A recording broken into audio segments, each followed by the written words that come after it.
Según relata el Nuevo Testamento, Jesús de Nazaret fue ajusticiado por las autoridades de su tiempo y condenado a ser crucificado.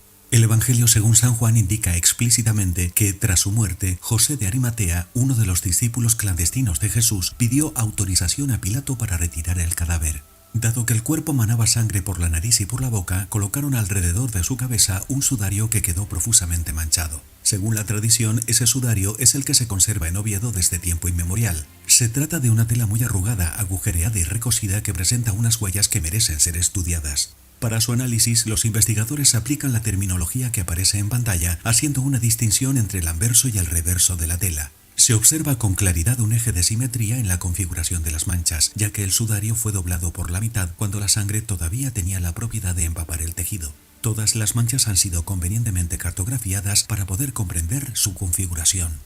Las personas que se hicieron cargo del cadáver de Jesús, según indican también los evangelios, lo envolvieron en una sábana limpia, tal y como era la costumbre de los judíos en el siglo I a la hora de sepultar. Esta sábana es lo suficientemente larga como para envolver el cuerpo de un varón adulto, cubriéndolo por delante y por detrás, tal y como se aprecia en esta animación. El Evangelio según San Juan también indica que el cadáver de Jesús quedó en el sepulcro envuelto en la sábana y que el sudario con el que le habían envuelto la cabeza quedó enrollado en un lugar aparte. El domingo por la mañana, cuando las santas mujeres acudieron al sepulcro para terminar de embalsamar el cadáver, descubrieron que el cuerpo había desaparecido. Sin embargo, tanto la sábana como el sudario permanecían en el interior de la tumba, tal y como la comitiva fúnebre los había dejado colocados en el momento de la sepultura. La sábana se conserva en la ciudad italiana de Turín, pero el hecho de que presente manchas compatibles con las que podemos observar en el sudario de Oviedo indica que probablemente envolvieron el cuerpo de la misma persona el mismo día. Este congreso pretende explicar la correlación que existe entre las manchas de sangre presentes en ambas telas. En esta cariñosa presentación que me han hecho y que agradezco de todo corazón, se les ha olvidado decir una cosa muy interesante, y es que están ustedes delante de un aborigen de una isla tropical, porque yo soy chicharrero, yo soy de Tenerife. ¿Cuántos de ustedes han estado en Tenerife? Muchas gracias. ¿A cuántos les gustaría ir?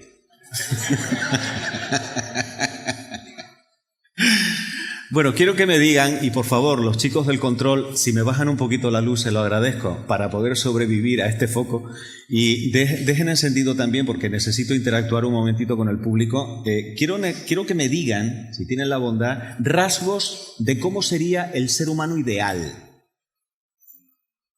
Libremente. ¿Qué características tendría esa persona? ¿Y cómo eres tú? Bueno, alto, guapo, bien, maravilloso. ¿Qué más? Inteligente, gracias. Más. Generoso, estupendo. Otro. Humilde, sincero.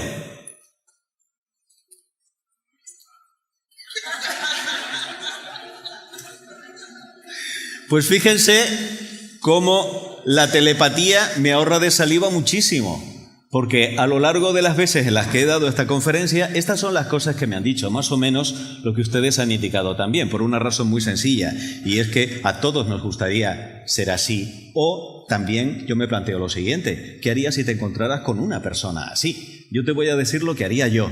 Yo me pegaría a él como si fuera su sombra. Trataría de ver qué le gusta, qué proyectos tiene, qué es lo que le ilusiona. Y de esa manera también aprender todo lo que yo más pudiera acerca de esa persona. Pues quiero hablarte de alguien que, por lo que sabemos de él, no solamente es así, sino que supera con creces esa descripción. Y te estoy hablando de una persona que vivió hace más de 2000 años en un rincón del Mediterráneo y que a lo largo de 3 años recorrió un territorio menor que Galicia para poder desarrollar la mayor revolución que se ha conocido en la historia. Y eso que no era ni un líder político, ni tampoco utilizó armas o violencia, ni tampoco escribió un solo libro que nosotros sepamos. Sin embargo, fue un hombre perseguido por las autoridades de su tiempo, aunque los violentos lo encontraban débil. Aún así, fue torturado de una manera terriblemente cruel y fue asesinado como tantos otros. Es decir, fue alguien que vivió bajo el dominio del imperio de aquel momento, que era Roma. Sin embargo, hoy, 2000 años después, 2.500 millones de personas, 1/3 de la población del mundo, dicen que ese hombre está vivo. Pero no como lo está Michael Jackson o Marilyn Monroe en el corazón de sus fans, que está vivo, de verdad, actuando en la historia. ¿Cómo es esto posible? Es la persona acerca de la cual más se ha escrito y hablado a lo largo de la historia. Eso que están viendo ahí es una pequeña biblioteca que hay en Asís que tiene 50.000 libros que nos hablan continuamente de él. Hasta en los rincones más remotos del mundo, como la Antártida, se levanta un templo en su honor. Aunque no era un jurista, los sistemas jurídicos del mundo occidental se basan en las palabras de esta persona. Millones han sido torturados y asesinados por creer en él. Y en este momento hay personas que están dando su vida en algún lugar del mundo por ser seguidores de este hombre. Hoy dividimos la historia en dos y decimos antes de él y después de él. Y cada año miles de jóvenes dejan todo lo que tienen, se van al otro lado del mundo a seguir repitiendo sus palabras y sus acciones. En este momento hay personas que están muriendo pronunciando su nombre con el deseo de que sea esa la cara que le salga al otro lado de la muerte. Y también hay gente que dice que cada día se ponen en contacto con él a través de esa cosa que se llama oración. La pregunta con la que yo quiero arrancar mi exposición: ¿estará muerto este que preocupa a tantos vivos? Evidentemente te estoy hablando de Jesús de Nazaret. Que existió un personaje, lo sabemos a través de los historiadores que nos hablan de ellos. Suetonio, Plinio, Tácito, Flavio. Tenemos muchos documentos que nos dicen cómo era esta persona. De hecho, quiero recomendarles un libro muy especial, que es un libro que ha sido escrito por alguien que ha venido especialmente desde Italia para poder acompañarnos. Por favor, tengan la bondad de darle un cariñoso saludo, una bienvenida de parte de España a la profesora Emanuela Marinelli, que la tenemos aquí delante. Póngase de pie, haga el favor.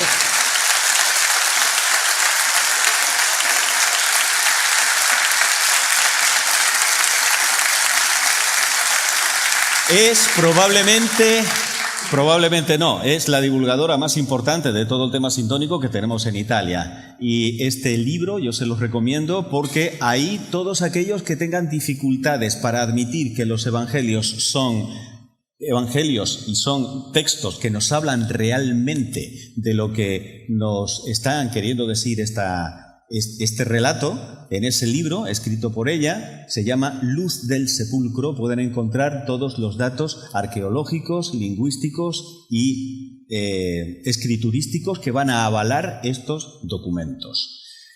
Professoressa, io sono molto contento con il suo libro, è veramente impressionante e voglio sentire le sue parole alla fine di questo congresso.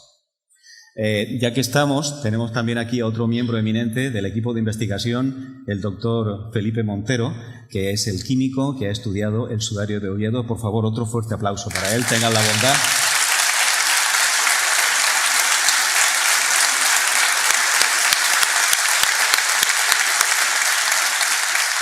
Es un honor contar con ellos. Bueno, pues de todos los documentos históricos, repito, Suetonio, Plinio, Tácito, que nos hablan acerca de Jesús de Nazaret, yo me voy a quedar con 4 outsiders de la literatura universal, porque en sí mismos han generado un género literario, se llaman los evangelios. Pues bien, la palabra evangelio significa buena noticia, y yo les voy a dar un elemento para poder interpretar los evangelios, y es que antes de abrirlos para leerlos, o antes de escuchar que alguien lea el evangelio, piensen, qué buena noticia me va a transmitir este escrito para mí el día de hoy. Y esa es una forma magnífica de poder estar centrados en el mensaje que nos quieren transmitir. ¿Cómo era el físico de Jesús? Pues miren, a través de los evangelios no lo sabemos. ¿Por qué? Por la sencilla razón de que es una cosa que no le interesa a los evangelistas. Los evangelistas se centran en otra cosa. Solo hay una descripción física en todos los evangelios y es la de Zaqueo, puesto que se nos dice que Zaqueo era bajito de estatura. Bueno, sin embargo, el teólogo tiene la misión de leer entre líneas y de entresacar de los textos evangélicos datos. Y atendiendo a esos textos sí podemos saber que Jesús era un hombre que estaba en buena forma, porque se nos dice que bajó de Jerusalén a Jericó y esos son unos 25 kilómetros en una jornada de camino, eso son 6 horas. Para poder hacer eso tenía que tener un porte atlético. Además sabemos que duerme en una barca agitada por las olas y sabemos también que se despertaba muy temprano para irse a hacer oración. Sin embargo, sí que hay un rasgo que llama la atención de los evangelistas y es la mirada de Jesucristo. ¿Cómo sería esa mirada que era cálida frente a aquellos que le necesitaban y que era también desafiante en contra de sus enemigos? Hay un momento en el Evangelio en el que dice que Jesús, estando rodeado de todos aquellos que querían acabar con él, los mira de forma circular. En griego se dice cicladé. Y eso, estudiado por los especialistas, dicen que es una congruencia, una cohesión psicológica interna extraordinaria por parte de este hombre.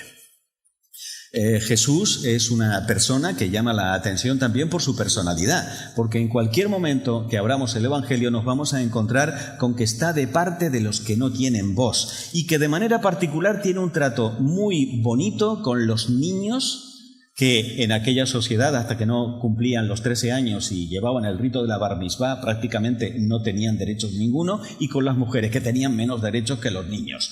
Que nosotros sepamos, Jesús de Nazaret es el único maestro judío de aquel tiempo que admite a las mujeres en su predicación y las respeta, habla con ellas y les da también misiones interesantes. Sin embargo, es cuando escuchamos sus palabras cuando quedamos realmente conmovidos. ¿Por qué? ¿De qué habla este hombre? Pues de todo es capaz de sacar una enseñanza sublime y maravillosa, capaz de ser comprendida tanto por el catedrático como por el ignorante.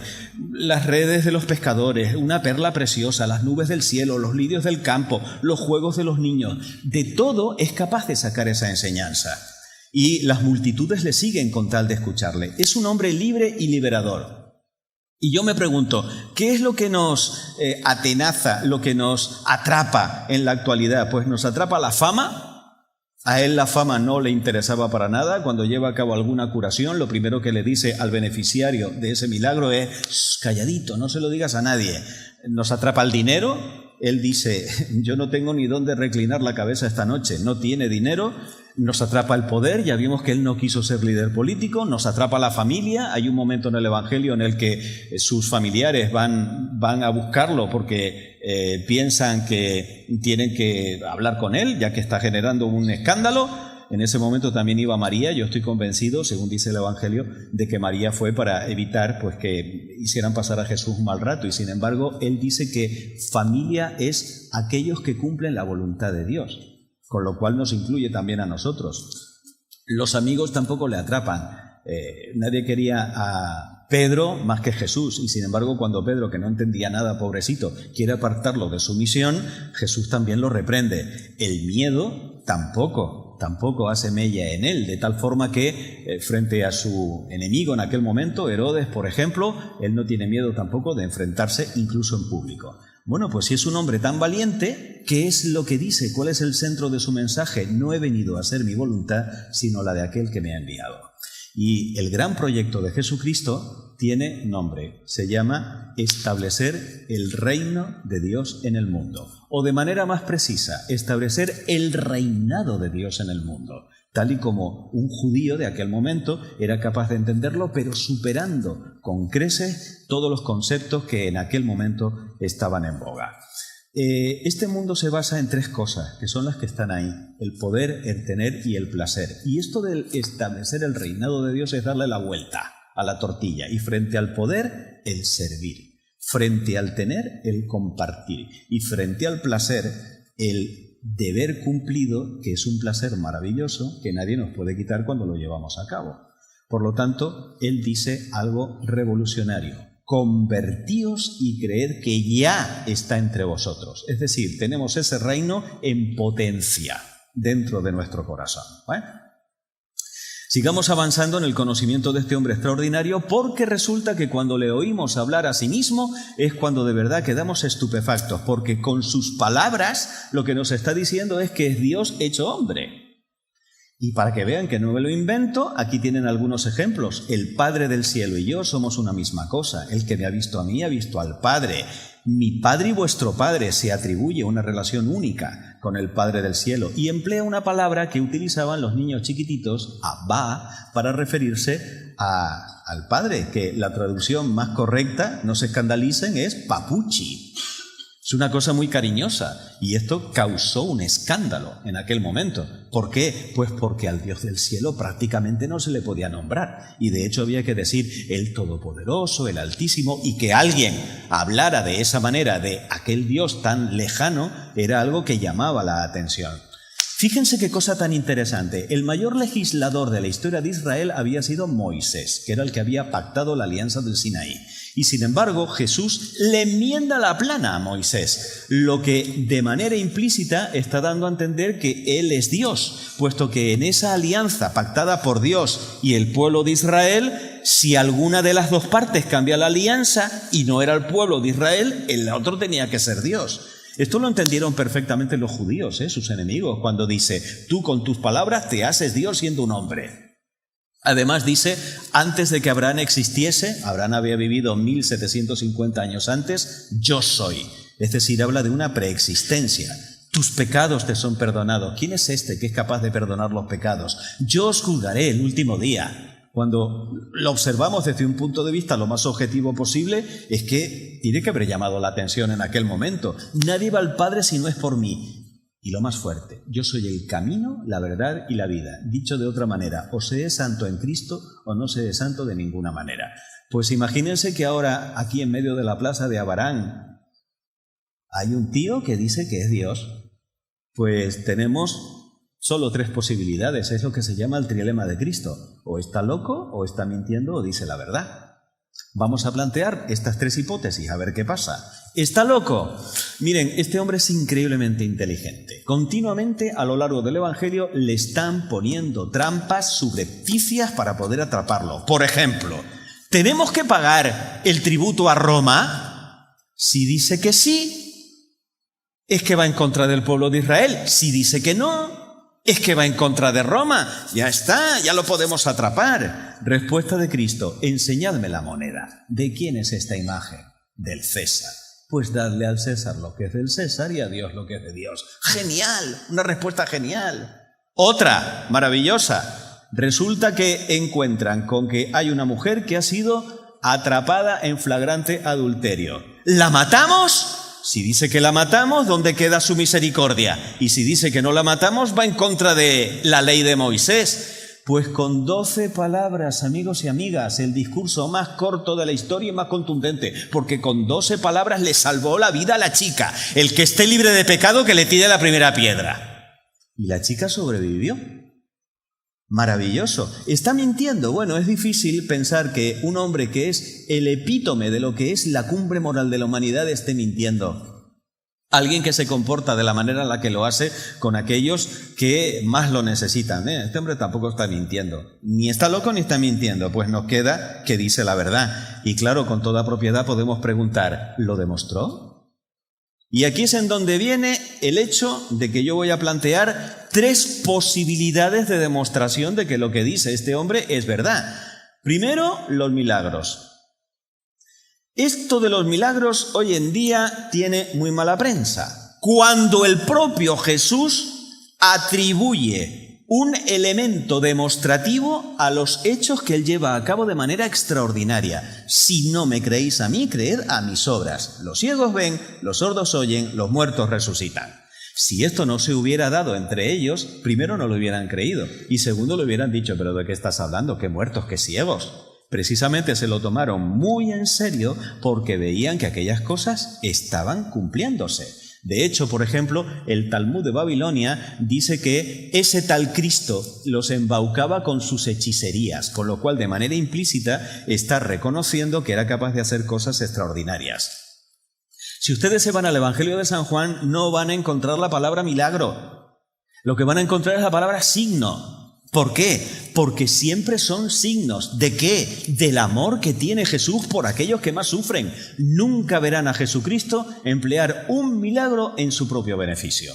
En el momento en el que le dicen cuando lo están crucificando, venga, bájate de la cruz, demuéstranos que eres el Hijo de Dios. Eso hubiera sido emplear ese milagro en su beneficio y vemos que Jesús no lo hace.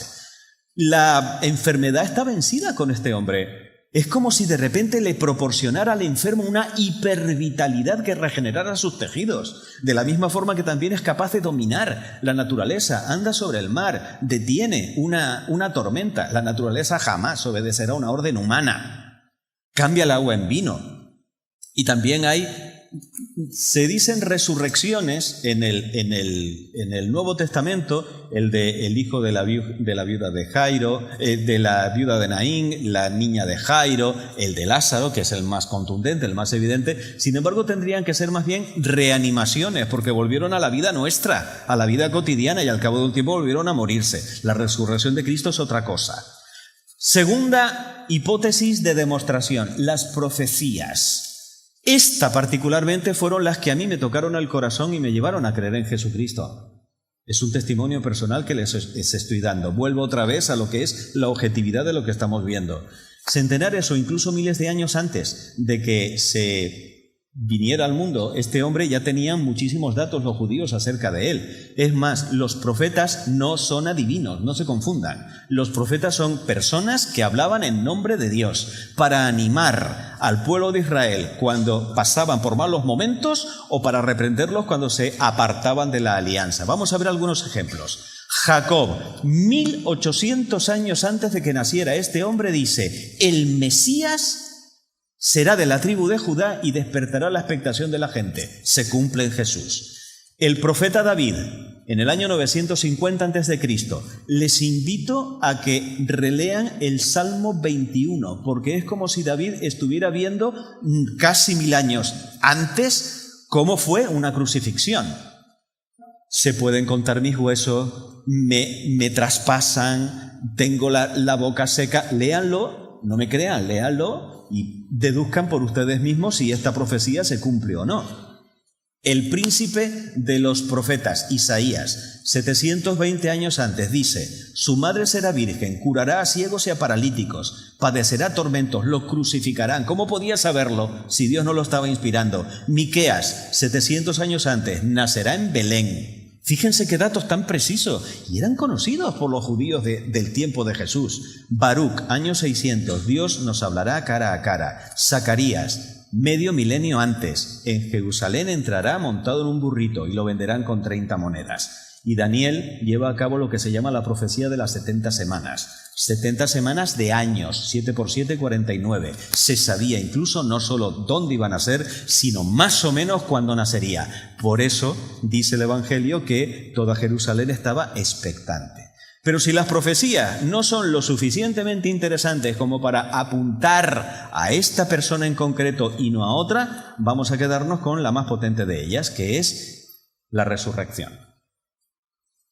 Los cristianos llevamos 2000 años diciendo que este hombre volvió a la vida para no volver a morir más, con un cuerpo divinizado, espiritualizado, transformado, que ya no está regido por las leyes de este mundo, que tiene una serie de características estudiadas por la teología que hacen que sea algo físico, pero diferente a lo que es la física.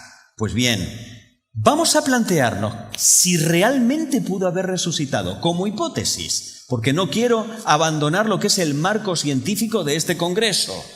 Esto no es una catequesis, esto es una manera de acercarnos a este testimonio para plantearnos la posibilidad de que sea así. Si Cristo no ha resucitado, dice San Pablo, vana es nuestra fe y somos los más desgraciados de los hombres. Pero claro, antes de analizar la resurrección, vamos a ver un poquito cómo lo torturaron y cómo lo mataron.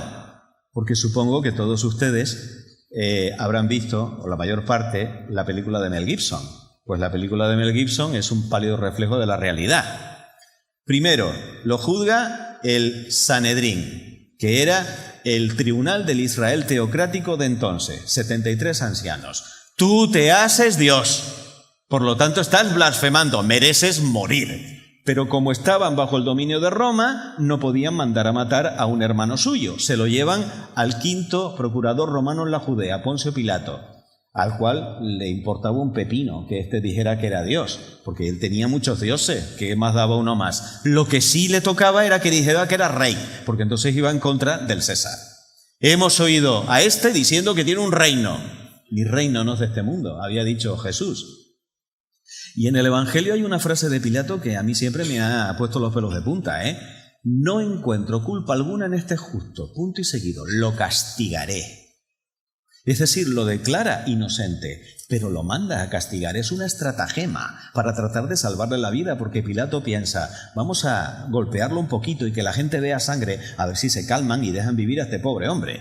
Pero claro, cuando hablamos de la flagelación, no son arañacitos de un gato, ¿eh? Dentro de un ratito, aquí tenemos a un forense, nos va a contar cosas acerca de cómo pudo haber sido eso y qué huellas nos quedan de ello. Hoy en día sabemos que tuvo dos agresores, uno a la derecha y otro a la izquierda, y que se encontraba encorvado. De hecho, como pueden comprobar, toda la espalda estaba arada, probablemente estaba desnudo, puesto que las nalgas tienen la misma profusión y profundidad este tipo de heridas, que fueron causadas por el flagrum taxilatum, un látigo terrible que popularmente se conocía como la caricia de Satanás. Esa escena en la película de Mel Gibson, vuelvo a repetir, es nada comparado con la realidad, con lo que sabemos hoy en día que sufrió. Aquí tienen el modelo elaborado por Giulio Ricci del rostro del hombre de la sábana, en donde vemos que tiene, por ejemplo, el tabique nasal partido. Hay un momento en el Evangelio en el que dicen que, estando delante de Anás, el sumo sacerdote, le pregunta, ¿qué tontería es esa que estás predicando por ahí? Cuéntamela. Y Jesús, con una serenidad extraordinaria que sobrecoge, dice, yo siempre he hablado en público, nunca me he callado, no me preguntes a mí, pregúntale a los que me han escuchado. Y dice en ese momento que uno de los soldados, por hacer la gracieta y congraciarse con el sumo sacerdote, le da una bofetada. Mal traducido. La palabra griega del Evangelio es rapisma, que no es bofetada, es porrazo, golpe seco dado con un palo, y le parte el tabique nasal. Eso es shock cerebral. Y cualquiera de nosotros hubiera insultado a aquel mal hombre. Y sin embargo, Jesús, ¿qué dice? ¿Por qué me pegas? Si he hablado mal, dime en qué. ¿Por qué me pegas? Eso hace que se le salga un poquito el ojito de lo que sería el eje del otro. Y además, fíjense cómo tiene todo el cráneo. Eso se lo debemos no a un aro a través, que es como se representa habitualmente, mal hecho. Es un casco que se le encasqueta con el dolor de paroxismo que esto tiene que haber producido. Y no contentos con eso, dice el Evangelio que los soldados le empiezan a golpear con palos para clavárselo más profundamente con satánica malicia. Porque hacerle esto a un reo que no pretende huir y que no presenta resistencia es por pura maldad. Por pura maldad. No pudo haber cargado con toda la cruz, eso es un error. Una cruz de madera de cedro de olivo pesaría 200 kilos. Ni siquiera estando sano hubiera podido con ella. Por lo tanto, carga solamente con el palo horizontal de la cruz o patibulum, de la manera en la que están viendo ahí. Aunque no lo recoge el Evangelio, sí lo hace la tradición, que son las caídas. Es probable que se cayera mientras iba de camino, entre otras cosas porque estaba muy débil, porque o se flagelaba o se crucificaba, no las dos cosas. Porque no tiene sentido, ni siquiera sucede hoy en día, que se castigue 2 veces por el mismo delito a la persona. Este es el modelo elaborado por Miñarro, a quien tendremos la dicha de escuchar esta tarde, en donde vemos el rostro tan enormemente torturado del hombre de la sábana. Pues bien, si usted quiere coger a un hombre en plena juventud para que se desangre y se muera clavado en un palo, no lo puede hacer usted por aquí, porque se desgarra la mano. En la tracción que tiene que hacer para poder sostenerse, tóquense con cuidado en la muñeca y verán que hay 2 huesecitos que se separan, es más o menos por aquí. Pero cuidado, porque ahí está lo que se llama el nervio mediano, que es uno de los nervios que tiene mayor sensibilidad del cuerpo, y traspasar ese lugar destrozando el nervio mediano genera un dolor que la naturaleza no lo soporta y sobreviene un síncope y se puede morir de dolor solamente haciendo eso. Pues tuvo que tirar de las muñecas taladradas con los pie izquierdo sobre el derecho, atravesados por un clavo que atraviesa los empeines y llega hasta la madera. Un crucificado muere asfixiado, porque el diafragma, que es el músculo que tenemos debajo de los pulmones, de esa manera no puede respirar y tiene que hacer un esfuerzo titánico de levantarse y empinarse y respirar, y se cae porque no lo soporta. Y así a lo largo de horribles horas de agonía. De hecho, como llegó tan desangrado, tan malherido por la flagelación, solamente dura 3 horas. ¿Pero qué 3 horas? Y tal y como vemos también en la película de Mel Gibson, venían las aves de rapiña, les arrancaban los ojos, le comían todo. Un horror. Lo que menos se escuchaba a los pies de la cruz eran alabanza. Y sin embargo, en ese momento sublime, Padre, perdónalos, que no saben lo que hacen. ¡Amor! ¿Quién es este hombre? Por eso el centurión dice, verdaderamente este era el Hijo de Dios. Llega otro tormento que es romperles las piernas a los crucificados. Dice el Evangelio que cuando se lo van a hacer a Jesús, comprueban que ese hombre lleva ya durante mucho tiempo en una postura incompatible con la vida, pero tienen que asegurarse que está muerto y bien muerto, y por tanto tienen que informar a Pilato, y no se les ocurre otra cosa que atravesar con un pilum o lanza romana el quinto espacio intercostal, llegar a la aurícula derecha del corazón en donde hay sangre fluida, y al tirar hacia afuera se abre un canal artificial por donde emana sangre y también tejido pleural, pericarditis, gracias, Alfonso. Pericarditis serosa, que San Juan, que era pescador, no era médico, confunde con agua. Por eso la ciencia le da la razón al Evangelio, porque vio salir sangre y agua del costado abierto de Cristo. Este es uno de los maravillosos crucificados elaborados por Miñarro. Repito, tendrán la oportunidad de conocerle y de hablar con él esta misma noche y luego irnos al museo en donde van a ver algo similar. Así es como tiene que haber sido un crucificado. Pues bien, según el Evangelio, lo bajan de la cruz y lo colocan en brazos de su madre y luego aquí, en una sábana limpia, y lo dejan ahí. Pero cuidado, ¿cómo estaba el sepulcro? Una piedra enorme que había que mover entre varios hombres, tapando la entrada para que no entraran las animañas a comerse el cadáver. Sellos imperiales. Romper un sello imperial significa pena de muerte. Y no contentos con eso ponen a un grupo de guardias judíos y un grupo de guardias romanos. Lo tiene difícil el cadáver. Pues amigos míos, el cadáver el domingo por la mañana no está. Ha desaparecido. Bueno, pues vamos a plantearnos la posibilidad, repito, de la resurrección, porque en el siglo XIX, Renan, Reimanus, Bullmann, todos estos racionalistas, pues decían cosas como, por ejemplo, bueno, es que robaron el cadáver. Planteémonos que es así, robaron el cadáver. Primero, ¿cómo lo hicieron? Los soldados no informan del robo del cadáver. Y cuando van a informar a las autoridades, ¿qué le dicen los judíos? Decid que mientras dormíais vinieron los discípulos y se llevaron el cadáver. Y si esto llega a oídos de vuestros jefes, tranquilos que nos los ganaremos. Y dice que le dan una fuerte suma de dinero a los soldados, los sobornan. Que un soldado se durmiera en una guardia también era pena de muerte. Allí no se andaban con chiquitas, iban a lo bestia. Pero roban el cadáver los apóstoles, ¿para qué? Para mantener una mentira que a ellos mismos les va a llevar también al tormento y a la muerte al cabo de pocos años. Nadie muere por algo que sabe que es mentira. No tiene sentido lo del robo del cadáver. Otra hipótesis racionalista. Bueno, es que no murió verdaderamente, sino que con el fresquito de la cueva, ¿no?, por la noche se reanimó. Y entonces yo digo, esta frase le encanta escucharla al presidente del Centro de Sindonología, que lo tenemos aquí en primera fila, la voy a decir otra vez textualmente. Explíquenme cómo un hombre en semejante estado, desangrado, las manos y los pies taladrados, el corazón abierto, se reanima, rueda él solo la piedra del sepulcro, lucha con los guardias, que me imagino que no lo dejarían escapar, y aparece en Emaús a 15 kilómetros de distancia charlando animadamente toda la tarde con los discípulos. Porque yo, esa muerte aparente la quiero para mí para cuando me llegue el momento. Queda bonita, ¿no? Entre otras cosas porque es contundente y es verdad. Y al final digo yo, qué muerte aparente, qué tontería. Este hombre estaba muerto y bien muerto. Y tenemos sangre postmortal en la sábana santa, si es verdad, como ya veremos. Y ya nos plantearemos si la sábana santa es la mortaja fúnebre de Jesucristo. Otra. Bueno, es que en realidad fue una alucinación colectiva. Se pusieron morados de Tintorro de Galilea, allí los apóstoles, y dijeron, bueno, en una lucecita, y dijeron, ¡ay, es el Señor! Y ya se autoconvencieron de eso. Pero es que dice San Pablo que Jesús estuvo apareciendo durante 40 días a más de 500 personas. Eso no es una alucinación. Bueno, eso es directamente, yo qué sé, la mayor droga que se habrá tomado en la historia de la humanidad. Una alucinación no deja pruebas físicas de su presencia. Cuando se aparece Jesús a los apóstoles, ¿qué les dice? Dadme un pescado, un pescadito frito.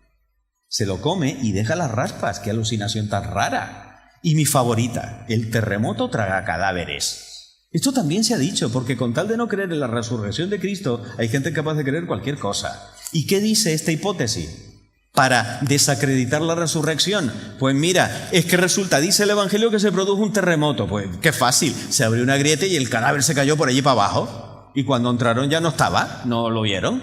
Pero claro, es que resulta que llegan los apóstoles y se encuentran la sábana keimená en griego, caída, allanada, alisada, sin el relieve característico que tendría de estar cubriendo un cuerpo muerto. Es decir, el estuche perfectamente colocado sin el cadáver en el interior. Es decir, es un terremoto que se traga lo que hay dentro de la tela, pero no la tela. Tampoco tiene sentido. Por lo tanto, planteémonos, amigos y amigas, como hipótesis, sin salir del marco científico, ¿y si resucitó? ¿Tú quieres que te diga cuál es la principal prueba de que Cristo resucitó? Que al cabo de 2000 años, en un pueblo que se llama Abarán, en un rincón del Mediterráneo, hay un grupo de gente hablando de él. Porque si Cristo no hubiera resucitado, ¿qué hubiera pasado? Los apóstoles, perdón por la grosería, pero quiero que se te quede claramente grabado en el entendimiento, estaban cagados de miedo, pensando que también les iban a hacer eso, lo mismo es a ellos. Si hubieran vuelto a Galilea de incógnito, hubieran vuelto a sus redes, de vez en cuando se acordarían de lo bueno que era el maestro, pero en la vida se hubieran puesto en marcha para poder llevar a cabo la mayor transformación que ha visto este mundo, que en 300 años convirtió al Imperio Romano a la fe de aquel Galileo crucificado. Es un milagro histórico. Para mí esa es la verdadera prueba, que todavía hoy en día sigue habiendo cristianos.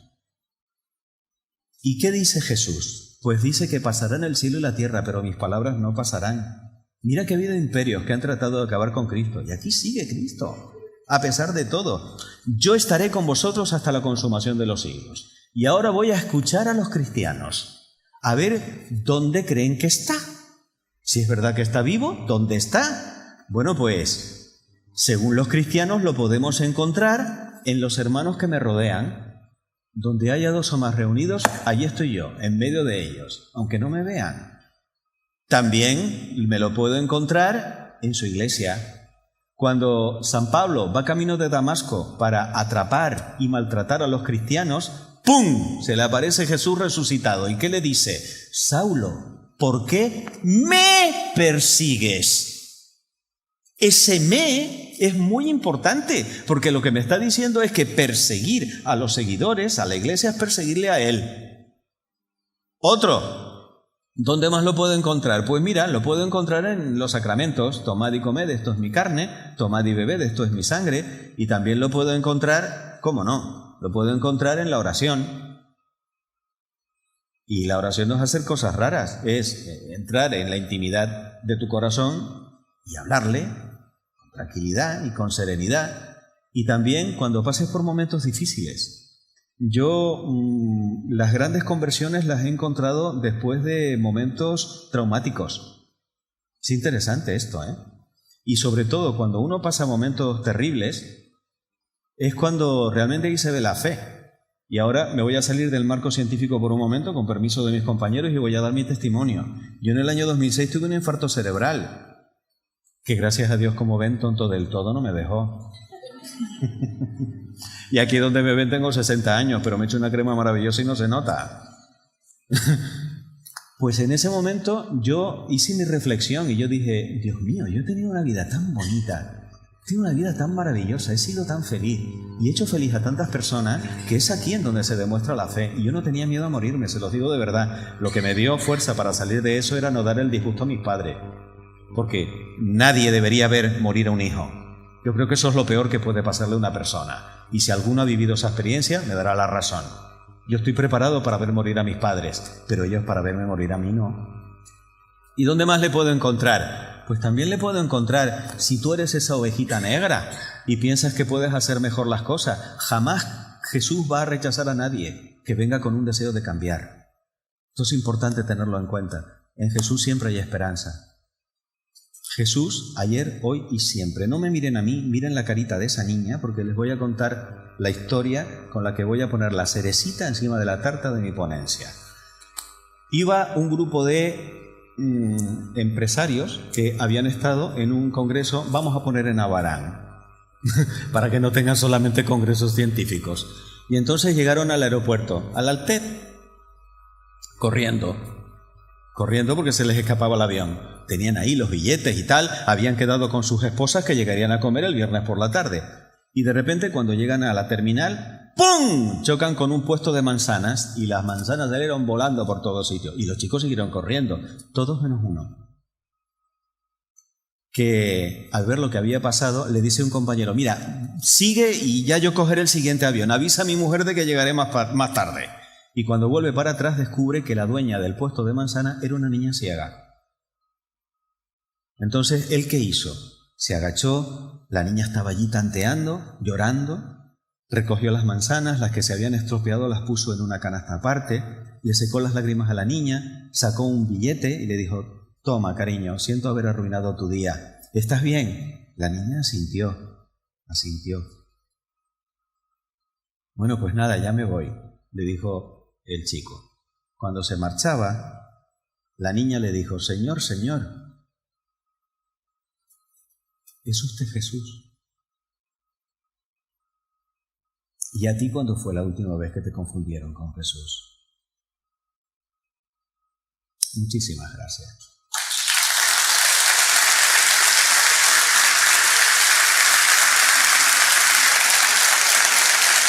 Gracias.